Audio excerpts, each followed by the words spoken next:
भारत और इजराइल की दोस्ती की चर्चे पूरी दुनिया में मशहूर है। इसके पीछे की वजह है दोनों देशों के बीच का मजबूत संबंध। और इसी कड़ी को आगे बढ़ाते हुए अब एक बार फिर से हिंदुस्तान एरोनॉटिक्स लिमिटेड यानी एचएएल ने भारत में असैन्य विमान को मल्टी मिशन टैंकर ट्रांसपोर्ट एमएमटीटी विमान में बदलने के लिए इजराइल एरोस्पेस इंडस्ट्रीज यानी आईएआई के साथ पार्टनरशिप की है। लेकिन सवाल यह है कि भारत और इजराइल के इस समझौते से चीन के कान क्यों खड़े हो गए हैं और क्या कहा गया है एचएएल की ओर से इस पार्टनरशिप को लेकर, ये हम आपको इस वीडियो में बताएंगे। नमस्कार, जय हिंद, वंदे मातरम। आप देख रहे हैं भारत तक, मैं हूं आयुष। दरअसल एचएएल की ओर से जो बयान सामने आया है उसमें कहा गया है कि भारत का ये कदम उसके डिफेंस इकोसिस्टम को नई क्षमताओं से लैस तो करेगा ही करेगा, इसके साथ ही साथ बाजार में लागत प्रभावी समाधान प्रदान करेगा।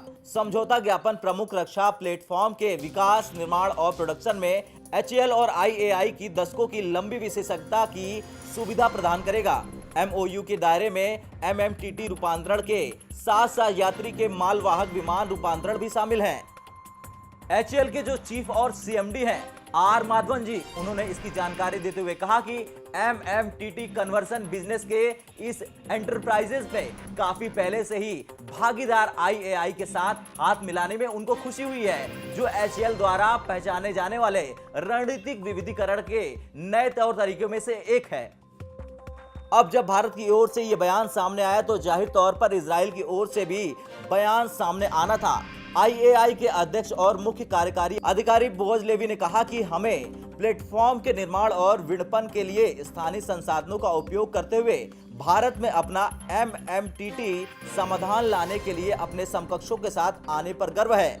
एचएएल के साथ सहयोग करके और सीधे भारत में रूपांतरण लाकर हम मेक इन इंडिया अभियान का समर्थन कर रहे हैं।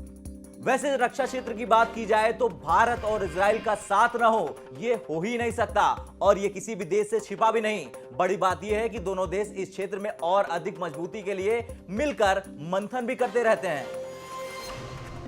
शायद यही वजह है कि अभी हाल में भारत और इजराइल ने भारतीय संस्थान के साथ रक्षा अनुसंधान एवं विकास संगठन और डीआरडीओ उद्योग एकेडमिया सेंटर ऑफ एक्सीलेंस द्वारा आयोजित क्वांटम टेक्नोलॉजीज पर 2 दिवसीय द्विपक्षीय कार्यशाला का समापन किया था। इस दौरान दोनों देशों ने संयुक्त क्वांटम प्रौद्योगिकी रोड मैप को तैयार कर दोनों देशों के बीच के सहयोग को और ज्यादा मजबूत करने का प्रयास किया।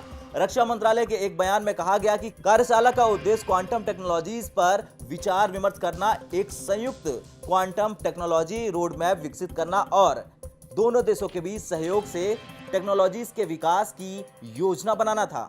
खैर, ये कहना कहीं से गलत नहीं होगा कि भारत और इजराइल के बीच भले ही रिश्ते हमेशा से अच्छे रहे हों, लेकिन पीएम मोदी के कार्यकाल के बाद दोनों देशों के बीच रिश्तों में जो ताजगी आई है वो किसी भी दुश्मन को जलने पर मजबूर कर देगा।